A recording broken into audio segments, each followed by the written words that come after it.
أعوذ بالله من الشيطان. بسم الله الرحمن الرحيم. السلام عليكم ورحمة الله تعالى وبركاته. إن الحمد لله نحمده ونستعينه ونستغفره ونعوذ بالله من شرور أنفسنا ومن سيئات أعمالنا. من يهده الله فلا مضل له ومن يضلله فلا هادي له. أشهد أن لا إله إلا الله وأشهد أن محمدا عبده ورسوله. اللهم صل وسلم وبارك على محمد وعلى آله وصحبه ومن تبعهم بإحسان إلى يوم الدين. أما بعد، فإن أصدق الحديث كتاب الله وخير الهدي هدي محمد صلى الله عليه وسلم وشر الأمور محدثاتها وكل محدثة بدعة وكل بدعة ضلالة وكل ضلالة في النار أو كما قال النبي صلى الله عليه وسلم لا نبي بعده. Hadirin rahmat Allah Ta'ala sekalian, insyaAllah sebelum kita solat zuhur berjamaah pada petang ini, insyaAllah kita akan masuk mungkin dua hadis daripada urutan matan arba'in ataupun mutun arba'in, matan arba'un ataupun arba'in an-nawawiyah, hadis 40 Imam Nawawi. Alhamdulillah, kita hari ini masuk hadis yang ke-18, hadis yang berkaitan dengan gesaan ataupun tuntutan untuk bertakwa kepada Allah Azza wa Jalla. Seringkali takwa itu diterjemahkan kepada takut. Dia betul tapi kurang tepat. Takwa daripada boleh ataupun lebih tepat dinisbahkan kepada perkataan qawwam ataupun qawi ataupun qawwam. Dalam Quran ada ayat yang berbunyi ar-rijalu qawwamuna 'alan nisa. Banyak juga menterjemahkan ar-rijalu qawwamuna 'alan nisa ni adalah lelaki itu mengatasi perempuan, Tapi sebenarnya juga tidak tepat. Ar-rijalu qawwamuna 'alan nisa ni tidaklah menunjukkan superiornya lelaki itu di atas wanita, tidak. Tetapi ia satu ayat yang menjelaskan betapa beratnya tanggungjawab lelaki, kerana para wanita itu di bawah tanggungan batu jemala tanggungjawab seorang lelaki. Ar-rijalu qawwamuna 'alan nisa maksudnya lelaki-lelaki itu adalah penjaga yang diamanahkan untuk memelihara, menjaga, memastikan mereka selamat. Itu al-qawwam. Bukannya ar-rijalu qawwam 'alan nisa ni lelaki itu adalah lebih tinggi darjatnya berbanding wanita, tidak begitu. Tapi ar-rijalu qawwamuna 'alan nisa, lelaki itu adalah lebih berat tanggungjawab kerana dia kena jaga perempuan. Segala apa yang perempuan, isteri dia, anak-anak perempuan dia buat itu adalah di bawah batu jemala seorang ayah, seorang abang, seorang anak lelaki. Jadi nak katanya berat tanggungjawab lelaki berbanding dengan wanita.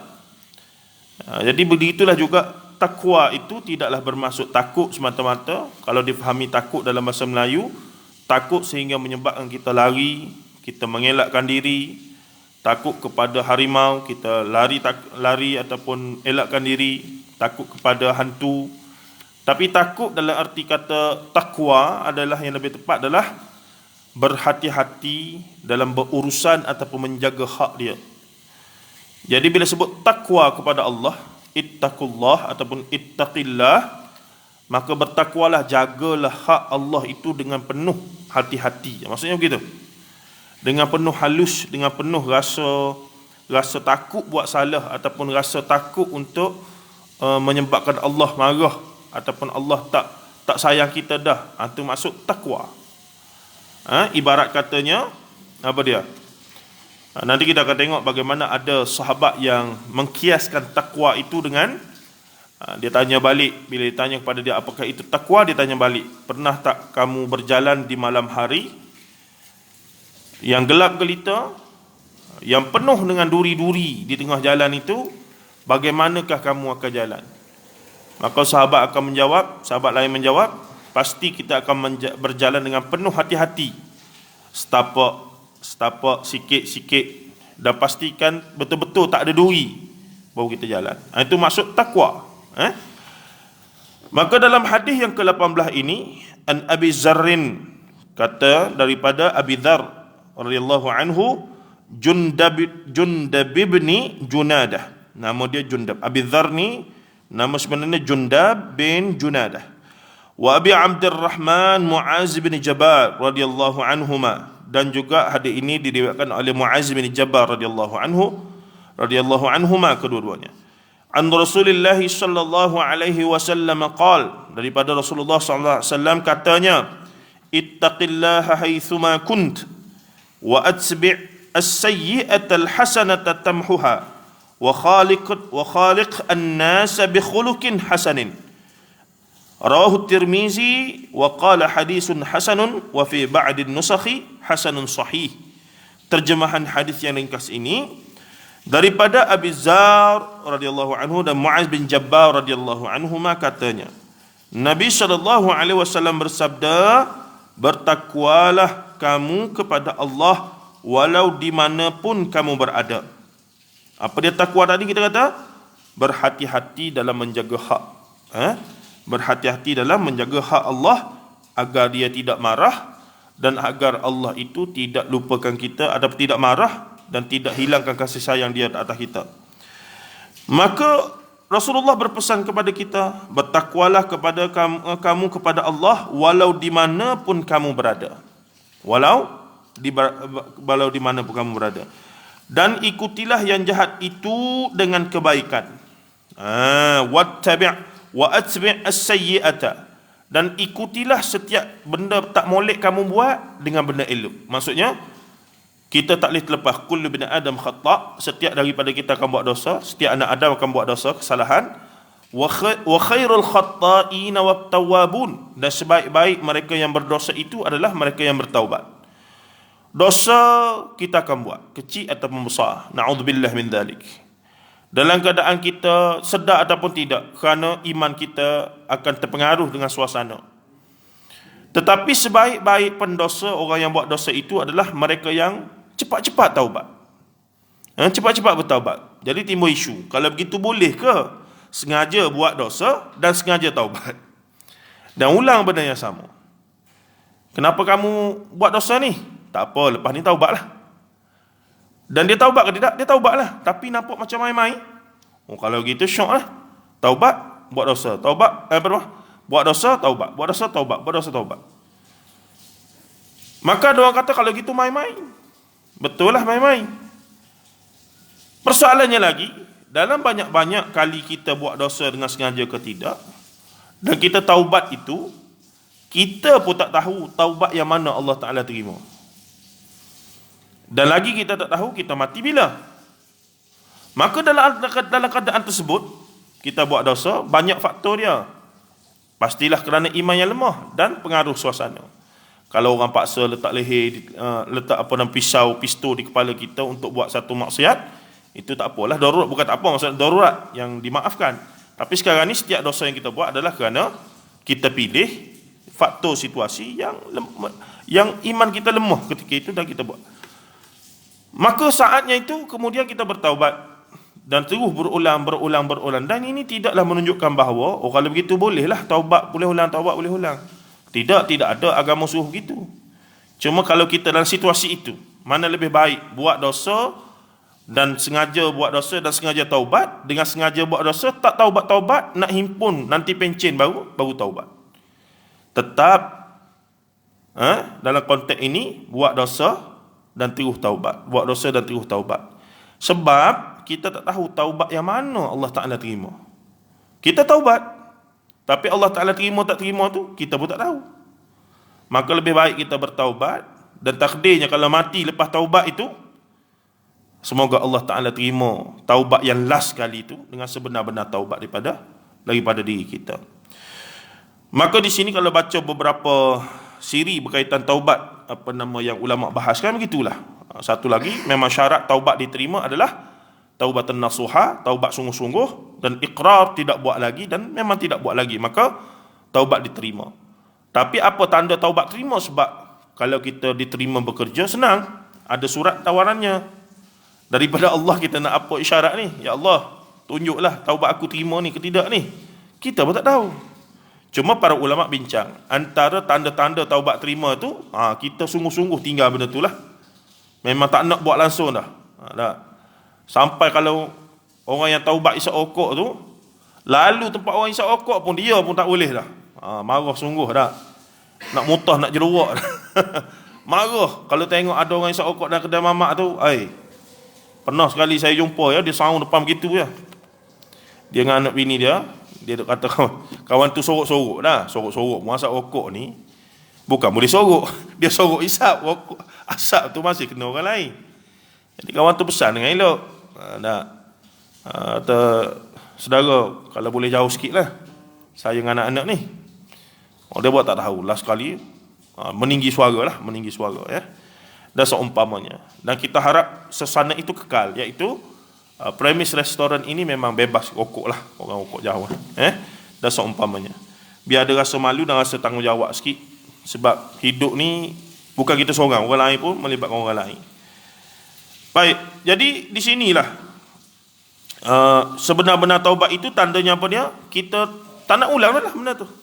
Allah Ta'ala bagi kekuatan kepada kita untuk tak rasa nak buat dah benda tu. Walaupun ada keinginan, tapi segera keimanan itu mengatasi dan menidakkan, jangan buat. Dan seumpamanya. Sebagai contoh, peristiwa 3 orang pemuda yang terperangkap dalam gua kan. Hadis tawassul sahih, cerita yang masyhur. Jadi pemuda yang ketiga tu dia cerita, bila dia nak bertawassul pada Allah dengan amal soleh dia kata, ya Allah, aku dulu ni ada sepupu yang aku cintai daripada kecil lagi. Aku suka ke dia ni. Bila besar ni, satu hari masing-masing dah ada kehidupan, dia mari di rumah aku dalam penuh kesusahan, perlukan bantuan untuk nak pinjam 100 dinar. Maka aku kata, dalam cerita ni Rasulullah cerita Bani Israel, Rasulullah dia kata pada wanita tu, boleh, sepupu dia ni boleh kamu nak 100 dinar ni, tapi kamu kena serah diri kamu pada aku. Jadi kawan ni, perempuan ni, sepupu dia ni barangkali terlalu terdesak ke lagu mana, alung mari ke rumah ke lagu mana dah. Memang terpaksa lah. Dan dia berkata tak ada jalan lain dah melainkan nak duit tu juga, nak selesai masalah ni. Kamu nak ambil lah. Jadi dalam hadis tersebut, baina fakhidhaiha, ketika keadaan lelaki itu dah berada di antara 2 kelangkang. Maksudnya memang standby nak buat maksiat dah. Tiba-tiba wanita ni sebut, ittaqillah, takutlah kamu pada Allah. Kenapa benda yang kamu boleh ambil dengan cara halal, kamu ambil dengan cara yang haram? Maksudnya sepupu dia berkata, masuk Minang kahwin lah. Nak buat begitu buat apa? Bukan aku tak nakkan kau, aku berbujang lagi. Cerita tu. Bila dia dengar begitu, segera kepala otak dia ni, kali kena shock kalau ke mana, jam. Dia terkejut tu, dia bangkit bang, dia tinggal sepupu dia tu, dia tinggal duit 100 dinar tu, dan dia tidak, maksudnya dia saat terbentang di depan mata, dia nak buat benda yang nafsu dia nak sangat lama dah. Tapi kerana cetusan iman, bila wanita tersebut, ittaqillah, takutlah kamu pada Allah. Kenapa kamu nak ambil benda yang kamu boleh cara halal ini dengan cara tak halal, padahal kamu boleh buat cara halal pun? Masuk Minang lah, mungkin rumah tak jauh pun depan tu. Minta lah dengan pakcik kamu tu, aku berkahwin lah kamu, selesai lah masalah. Dia pun tinggal. Jadi tinggal tu, adakah dia tinggal kerana takut? Tinggal tu kerana iman yang tiba-tiba datang mengatasi dia punya nafsu. Ni nilai tinggi tuan-tuan. Nilai tinggi. Macam orang nak curi lah, nak pergi curi. Sebab dalam hadis lain, dalam hadis niat, bab niat, kita ni bila niat nak buat baik, dah dapat 1 pahala. Bila buat saja, dapat pahala lagi, dalam kiraan 1 hingga 700, bahkan lebih lagi. Siapa niat nak buat jahat, tiba-tiba tak jadi buat jahat, dapat 1 pahala. Tak jadi buat jahat tu sebab apa? Nak pergi mencuri, merompok, contoh, kerana tayar motor bocor, tak kira. Itu tetap boleh dosa. Tapi sebab apa tak pergi ni? Tiba-tiba nak pergi curi ni dengan azan, bagi contoh. Terdengar azan tu, tiba-tiba iman berbisik dalam hati. Tak molek kerja kita buat ni. Jadi menyebabkan dia tak jadi buat maksiat tu. Tu ada nilai pahala, dapat 1 pahala. Kerana dia mengatasi, dia berjaya kontrol diri dia, mengatasi nafsu dengan iman dia tu. Kalau dia nak buat baik, tak jadi. Tapi kalau dia nak buat baik, nak pergi surau masjid, nak mari dengar kuliah tazkirah Zuhur ni, Tiba-tiba bos panggil ada kerja, meeting. Ataupun bos panggil makan kari kepala ikan mana-mana. Kita nak pergi kuliah. tak pergi kan, bos panggil dah. Makan free pula. Masalah juga tu. Jadi pergi sana. Jadi pergi tu sebab ada masyakkah ataupun ada benda-benda lain. Tapi niat nak pergi dah. Dan sudah pergi. Dah berjalan dah. Tu masih insya-Allah dapat satu pahala. Tu kalau ikut sifir ni tuan-tuan, hampir mustahil kita masuk neraka lah. Hampir mustahil. Tapi wallah qadarallahu wa ma syaa fa'al. Semoga Allah Taala dengan rahmatnya ampunkan banyak dosa kita dan kira pahala-pahala kecil kita tu sebagai besar di sisi dia. Wallahu alam. Jadi itulah menariknya hal-hal yang demikian yang diterangkan prinsip-prinsipnya dalam hadis-hadis yang ada dalam matan Arba'in An-Nawawiyah ini. Sebab itulah benda-benda begitu kalau kita faham, dia berjaya. Kalau ringkas ceritanya, dia boleh menjadi suara hati kita. Contoh saya 2 minggu lepas ayahanda saya sakit nak masuk hospital muntah darah. Bila pergi hospital tu scan, ada 6 tempat luka dalam perut, scoop, dia panggil scoop.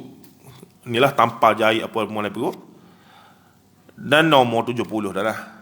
Tapi bila jarang pergi hospital daripada muda ni, bila dah pergi berumur ni, bila scan tu dia tak satu penyakit lah.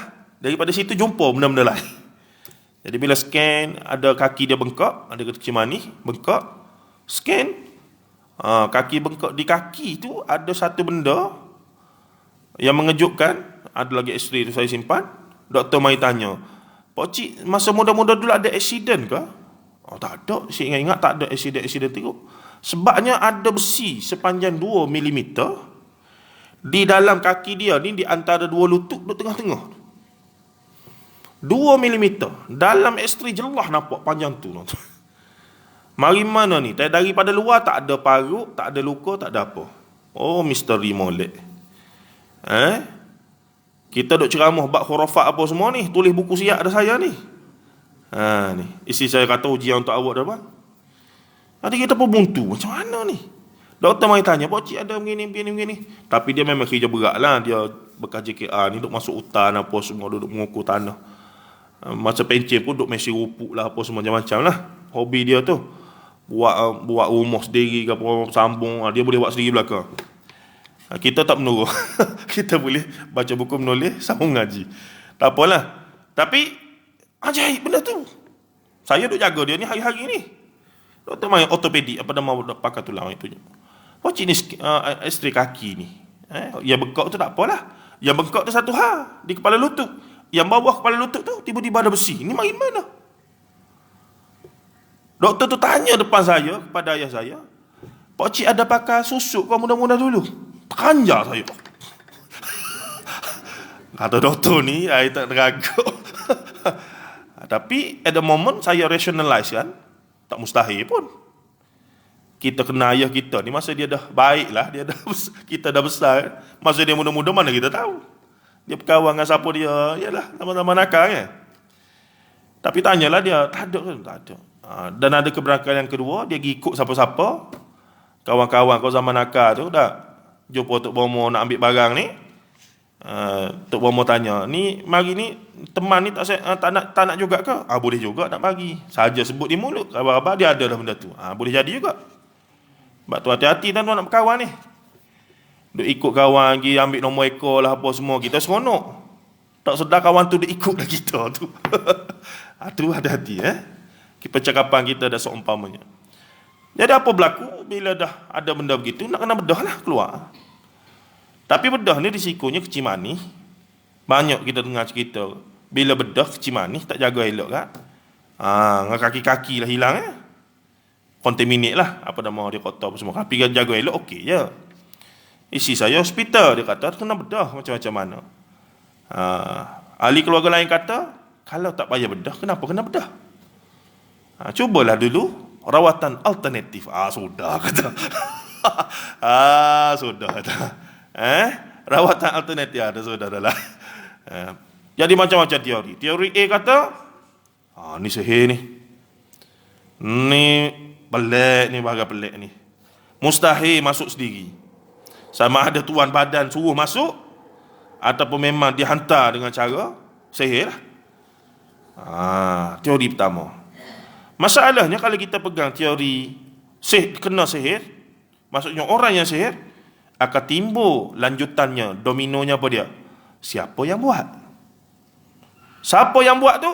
Sangka ni. Ni permainan iblis ni. Laknatullah. Dia nak kita sesat situ lah. Mula kita duk kararamu zaman muda dulu ada ni, zaman kebetulan ayah saya ni memang zaman muda dia ni. Memang antara yang di kampung tu paling jago lah. Bola sepak, takraw, badminton, habis sukan. Pernah hampir terpilih nak jadi wakil bola pasukan bola perak dia orang Gerik. Jadinya cerita-cerita itu menyebabkan kata saudara lah. Ingat kau susuk sungguh, kita pun google sikit. Susuk ni memang lah. Ada orang letak di muka macam-macam lah. Di kaki memang ada. Ada antaranya letak di kaki. Jadi bila begitu, mari teori ni pula kata, ya betul ni sihir. Sepatutnya kalau sampai di jantung tu, mati tu. Bergerak ke mana ni? Tu yang kita risau tu. Takut scan ada. Bedah-bedah tengok tak ada dah situ. Dia bergerak lain dah. Nak korek mana pula? Teori kedua, ketiga. Nak macam-macam dah ni. Mari ni. Ni kata, teralah cari-cari dulu perawak-perawak ni. Kok baca-baca, tiba-tiba nak bedah hilang. Tak payah bedah dah. Kita goyang juga dah tuan. Duduk sekejap pukul 9 nak masuk OT dah ni. Pakar biuh duduk tunggu dah. Kata banyak pandangan ni, saya kena jaga juga keluarga punya pandangan ni, kata. Apa-apa berlaku nanti aku juga kena ni. Dipersalahkan dah. Jadi lagu mana? Tuan-tuan, bila kita sikit ada ilmu dan mengaji, dan saya pun anak sulung dan keluarga. Jadi kita ialah kukuk mana pun keluarga kita. Tapi kalau kita biarkan pada mereka, worse lah, teruk lah. Bermaksud kita tak boleh control the damage. Sebagai orang yang ada ilmu, kita boleh control the damage.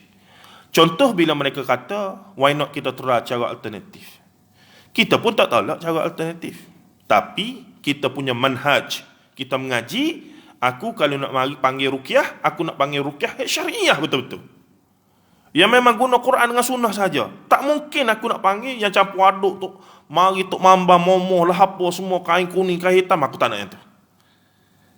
Kalau saya kata kepada keluarga saya, ikut pandailah panggil siapa-siapa yang kenal, dia bawa siapa tak tahu. Pocik A bawa tok mama dia, Pocik B bawa tok mama dia, tak pening kita. Tapi sebab kita ni ada ilmu dan kita ada rangkaian kawan-kawan kita kata, ada tak siapa-siapa yang betul-betul ruqyah syar'iyah.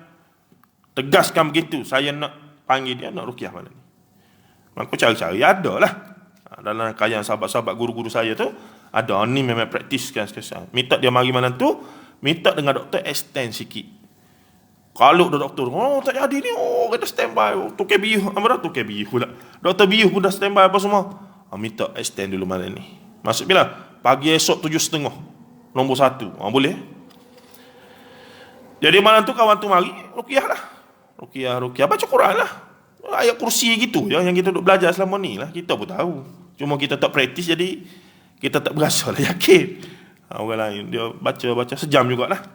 Nak tak ada apalah. Saya pun ambil gambar masuk guru. Okey, dah ruqyah dah. Jadi lepas ni jangan duk bunyi apa-apa lagi. Kita buat dah ni. Jadi esok nak masuk OT, nak bedah juga. Jadi masuk OT buang lah. Buang apa nama dia punya bekak tu, nanah, dan buang benda besi tu. Betul lah ada besi. Saya baik tak lari. Buat je lagi tu je. Pening kita. Keluar masuk dalam bekas dalam bekas dia tu. Kocok bunyi keletung. Besi betul berkarat dah. Dia macam hujung apa nama dia panggil, orang Kelantan panggil kawak pagar dawai pagar ni. Begitu. Tak tahu apa-apa lah. Dari mana, sihir pun kita tak tolak. Tapi saya marah keluarga, jangan bercakap lepas ni benda ni sihir, orang buat apa semua. Sebab bila dia ulang benda ni sihir, dominonya adalah apa dia? Siapa buat? Siapa buat tu? Mari orang ni, orang tu, orang ni, mungkin orang tu, mungkin orang ni. Ni iblis punya kerja belakang ni, dia nak benda tu lah. Dia nak adanya syak wa sangka. Kita ni masalah bila merawat, kita bukan nak selesai yang tu. Sampai satu tahap kita, siapa yang buat ni? Tok Muhammad kata, orang lama dah ni, hidup lagi tapi tak boleh kau hantar balik. Kita tak besar lagi. Dia beri 2 inci, kita bagi 4 inci setengah. Ni perangai kita. Bukan begitu, selesai masalah. Jadi sebagai orang yang sedikit ada ilmu, tuan-tuan, yang rasa perlu benda ni settle dengan panduan Quran dengan sunnah, kita boleh control the damage. Benda ni setiap daripada tuan-tuan akan, wallahualam, kita semua akan diuji lah. Saya sendiri, sebab saya duduk ceramah benda ni, kita duduk kaji, kita duduk tulis buku bahkan benda ni, akhirnya mari isi saja berkata, abang uji yang untuk awak ni. Kata tu benar, ya juga ni. Maksudnya kalau saya kata kepada anak beranak hari tu, macam mana? Panggil lah siapa-siapa, ikutlah. Maka mereka kau panggil siapa, kita tahu. Tak kenal latar belakang pengajian, siapa, cara rawatan dia macam mana. Mari-mari pakai kuning belaka, hitam belaka, pening kita. Tapi sebab kita ni sedikit ada kefahaman untuk nak jaga benda tu, maka kita tak apa, saya uruskan, saya cari sendiri. Kita cari hak betul-betul ni lah, hak betul-betul ruqyah syar'iyah itu. Jadi alhamdulillah, selesailah bedah apa semua, recover lah sekarang ni. Tapi cara orang tua lah. Tapi nak katanya fasa itu selesai.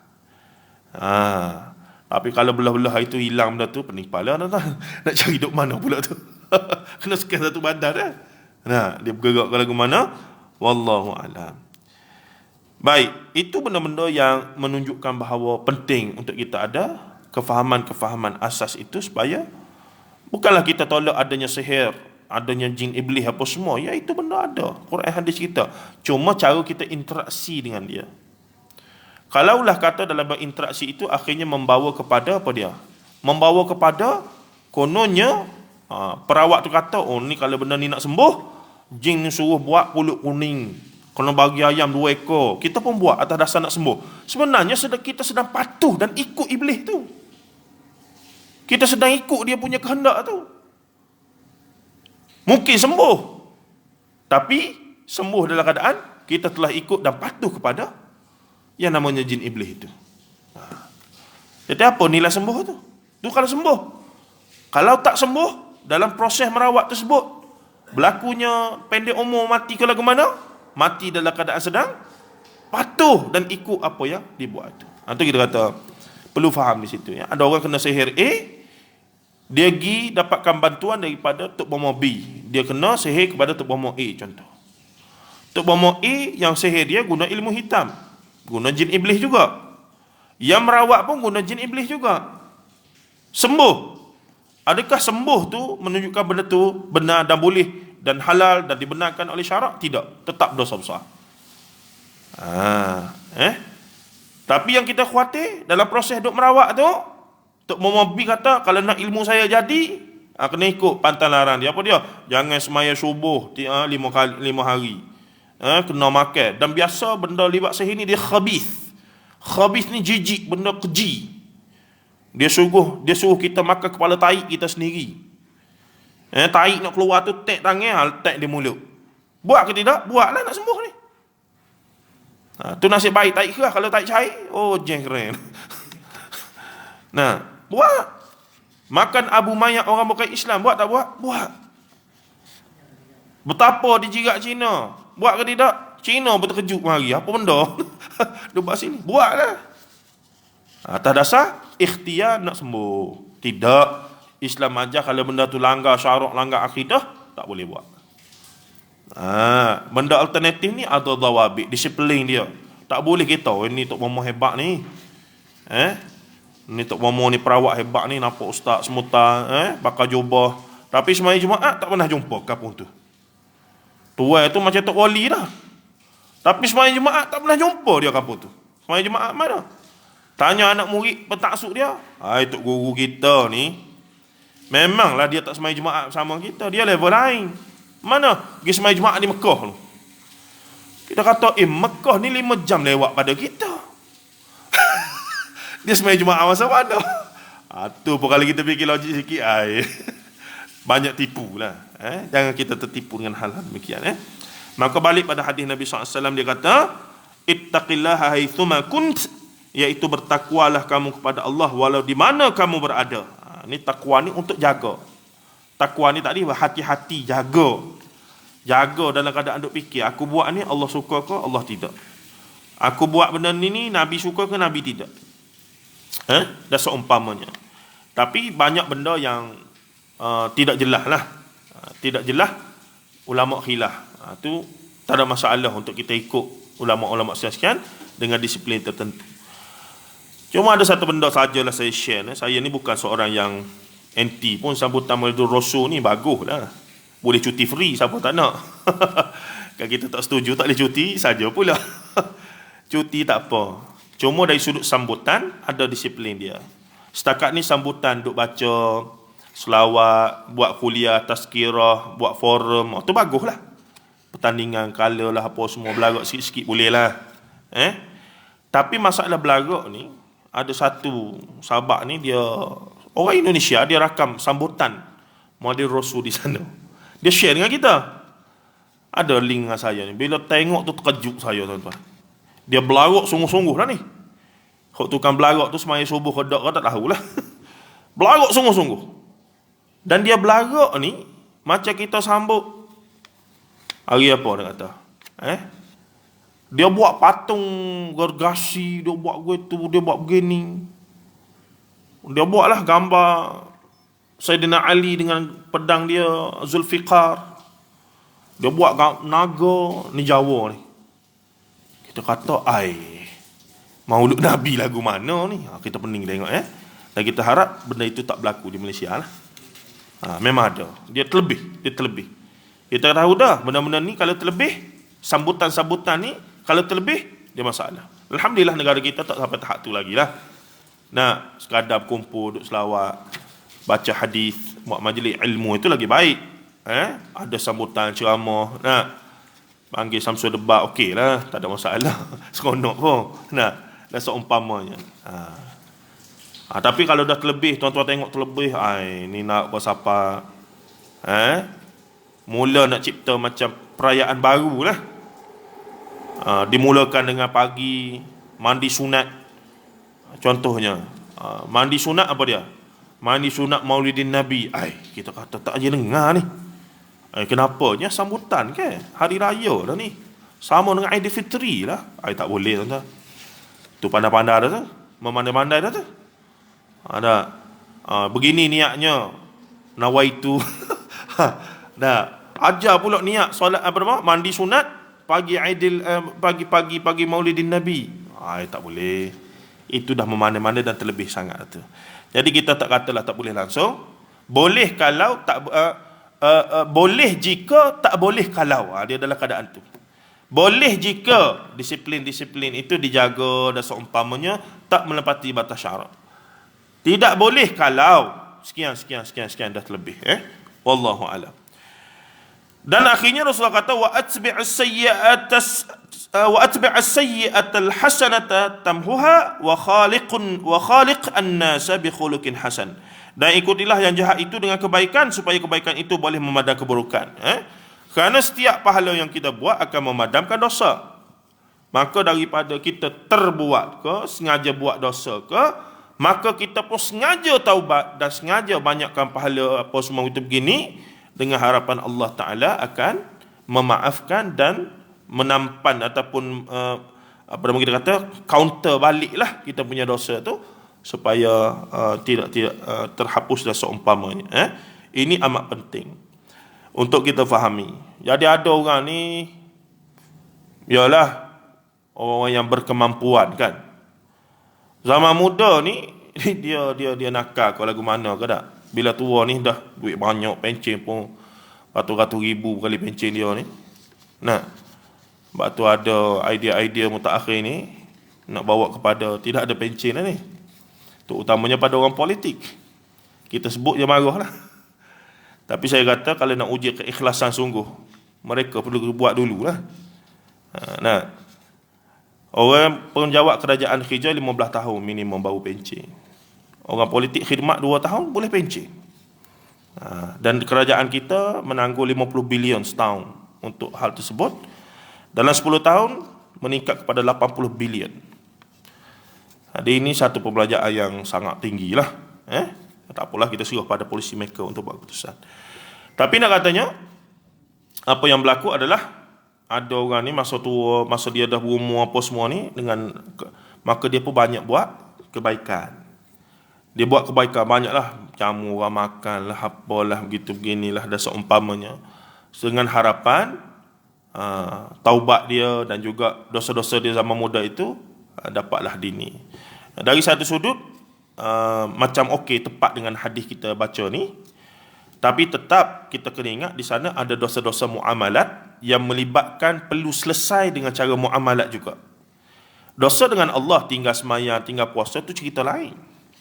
Tapi di sana ada dosa mengambil hak orang, zalim pada orang dan seumpamanya. Ini tidak selesai dengan hanya duk buat benda-benda tadi. Dia ada tata cara dia yang tertentu. Baik. Katanya di sini untuk penutupnya hadis ini, namun hadis yang kita baca ni menurut Ad-Darqutni dan Ibn Rajab Al-Hambali rahimahullahu taala adalah hadis dhaif, tapi dimasukkan oleh Imam Nawawi kerana dia ditampan ataupun ada syawahid mutamaah daripada hadis-hadis lain dan maknanya itu tepat dengan nas yang sahih. Pesanan ini menunjukkan kita perlu bertakwa kepada Allah, kata guru kami ini, walau di mana pun kita berada, sama ada di hadapan orang ramai ataupun ketika seorang diri. Kita tetap perlu bertakwa, yakni berhati-hati, jaga sungguh-sungguh. Nabi SAW mengetahui setiap umat itu tidak maksum sepertinya. Maksum maksudnya bebas dari kesalahan. Rasulullah ada dua kemaksuman. Maksum pertama, tak mungkin buat kesalahan yang sampai tahap dosa. Bukan tak buat salah langsung. Rasulullah ada buat kesilapan, tapi kesilapan yang tidak membawa pada dosa. Tetapi maksum yang kedua bermaksud tak mungkin Rasulullah tersalah dalam menyampaikan syariat ataupun wahyu. Maksudnya tak mungkin Al-Quran yang turun semua tu ada Rasulullah sorokkan ataupun tak teringat nak sampaikan kepada sahabat. Tak mungkin berlaku. Itu masuk maksum yang kedua, iaitu terjaga daripada kesilapan. Tak mungkin esok-esok di akhirat kita jumpa Rasulullah masuk syurga bersama insya-Allah.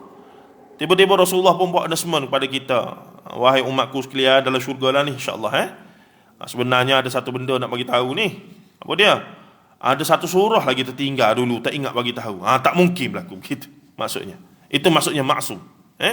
Terpelihara daripada melakukan kesilapan, sama ada dosa tadi, perbuatan dalam menyampaikan wahyu daripada Allah Azza wa Jalla. Oleh yang demikian, baginda memberi jalan keluar kepada umatnya. Apa yang dimaksudkan oleh hadis Nabi sallallahu alaihi wasallam adalah apabila kita melakukan dosa kecil lalu istighfar minimum 80 100. 3 kali lepas solat istighfar. Tak semestinya 3 kali, banyak, tak ada masalah. Lagi banyak lagi bagus. Bila orang mati, antara yang tak ada khilaf, kalau kata sedekah bacaan Quran, kirim, itu masih ada khilaf di kalangan ulama. Khilaf, sebagian nak buatlah dan seumpamanya. Tapi bila kata istighfar, yakni doakan si mati, Allahumma ghfir lahu warhamhu, Allahumma ghfir laha, yang ini tidak ada khilaf, ijma' ulama, hadis sahih bahawa mesti faedahnya sampai kepada si mati, walaupun orang tu bukan adik-beradik kita, mak ayah kita sekalipun. Dan ia tidak memerlukan waktu yang khusus. Tak ziarah kubur je, Allahumma ghfir lahu warhamhu. Tidak. Saat kita hari-hari mak ayah kita meninggal, adik-beradik dan seumpamanya dah meninggal ke lagu mana ke, kita apa dia, pagi-pagi bawa kereta, ataupun bangun pagi duduk minum teh ke, dulu ada arwah si fulan, Allahumma ghfir lahu warhamhu wa'fi, kita ucaplah. Maka itu ada faedah untuk si mati di alam barzakh, ruhnya. Teringat kita keluar ni, teringat arwah siapa-siapa kita, kawan-kawan ke, sahabat ke, isteri ke, dan seumpamanya, teringat saja Allahumma ghfir lahu. Ini tidak tunggu setahun sekali. Hari raya baru kita berdoa di kubur dia. Kesian kawan tu. Duk tunggu doa pada kita. Tu kita kena faham konsep doa yang begitu luas itu, Jangan kita terikat mesti ziarah kubur dulu. Kita duduk sini, kubur kawan tu di Kelantan, bila nak balik? Tak, tapi tidak. Perkara orang mati alam barzakh ni, Allahumma ghfir lahu, Allahumma ghfir laha, kita teringat saja baca. Hatta duduk kedai mamak, duduk minum, duduk makan, Allahumma ghfir lahu warhamhu wa'fi wa'fu. Semoga ada manfaat. Baik, seterusnya sikit lagi dia pergi, dia kata apabila kita melakukan dosa kecil istighfar, atau dosa besar lalu bertaubat, dosa besar pada Allah mudah, dosa besar sama manusia, sama makhluk, itu muamalat, ada tata caranya, kena minta maaf dan seumpamanya, direct kena minta halal. akan membatalkan keburukan yang pernah dibuat. Bahkan perkara yang sama telah disebut oleh sebagian ulama dalam mazhab Hambali tentang kaedah menebus dosa mengumpat, iaitu kita buat pahala dengan niat kepada si, kita ada hutang dengan orang tu tak tahu ke mana-mana dah, kawan sekolah kita dulu, kita niat nak bayarlah, kita mudah kaya, kerja bagus apa semua, cari-cari tak tahu hidup ke mati dah dia. Kalau jumpa waris, maka beri pada waris. Tak jumpa, maka ulama kata antara kaedahnya adalah kita derma kau infak apa semua, niat pahala atas nama si fulan itu dengan nilai yang sama ataupun lebih dah seumpamanya, semoga selesai kita. Kok jumpa di akhirat, dia kata, hei, hutang aku lagu mana? Oh, kita pun cerita balik lah, sebenarnya aku cari dah tak jumpa. Wallahu a'lam, mungkin begitu keadaannya. Baik, seterusnya, sebahagian ulama berpandangan perlu menyebut setiap umpatan yang diungkapkan. Sebahagian ulama bermazhab Hambali pula menyatakan boleh disebut secara umum tanpa menyebut secara terperinci. Sekiranya dia telah mati dahulu sebelum kita sempat meminta maaf, maka kita boleh menebus dengan menyebut kebaikannya di hadapan orang. Mudah-mudahan Allah SWT menerimanya. Dan inilah penting untuk kita faham sungguh-sungguh, apakah pahala yang kita bila kita mati masih berfungsi kepada kita. Kerana di sana ada orang masa mati tu pahala tak sebanyak dosanya, tapi bila dia mati, dia duk mati, dia ruh di alam barzah tu mungkin kena seksa lagu mana, tapi kebaikan yang dia tinggal atas muka bumi duk sampai pada dia. Tiga perkara lah paling utama, iaitu waladus salih yad'u laha, anak salih yang mendoakan, sedekah jariyah, sedekah jariyah, dan juga waladus salih yad'u, al-ilmu yantafi'u bi, ilmu yang bermanfaat. Jadi masa mati tu mungkin dia tidak lebih baik daripada dosa dia, tapi masa alam barzah tu pahala duk masuk, daripada terseksa akhirnya berubah jadi baik dan bangkit di akhirat sebagai orang yang pahalanya lebih banyak daripada dosa. Sebab tu benda-benda lagu ni hanya ada dalam hadis Nabi sallallahu alaihi wasallam. Tak boleh reka cerita sendiri, tak boleh nak cipta, tak boleh nak pandai-pandai. Ini panduan untuk alam akhirat, alam gaib, untuk kita senang di sana. Wallahu a'lam. Sallallahu alaihi wasallam Muhammad wa ala alihi washabihi ajma'in. Walhamdulillah rabbil alamin. Assalamualaikum warahmatullahi taala wabarakatuh.